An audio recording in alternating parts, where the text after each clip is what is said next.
Hey guys, and welcome to today's video. In today's video, we are going to discuss a question I get asked all the time. How did I get started in computational engineering?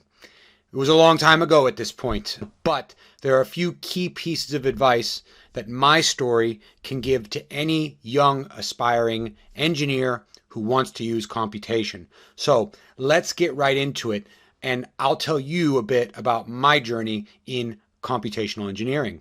My journey in learning how to code as part of our industry really started back when this picture was snapped. This is circa 2010. That's me there in the awesome suspenders. And if you look behind me there, there's a steel bridge, and that was a school project. And I learned how to code to make that bridge. And I could talk about that project till the cows come home, but the main thing that you have to understand is I was a lazy young engineer who didn't want to optimize that bridge by copying and pasting data between Excel sheets and different finite element software. Sound familiar?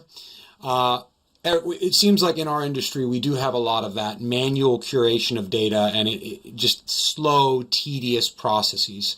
And I just wasn't having that. So I was so lazy that I went through the tremendously difficult procedure of creating my own finite element software.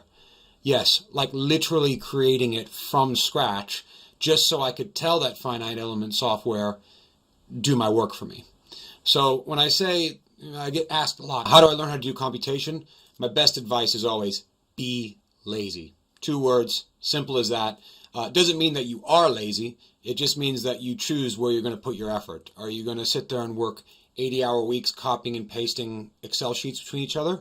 Or are you going to spend a weekend learning how to do coding so that you never have to do that again? Both involve work. I would say one is particularly more powerful and scalable than the other.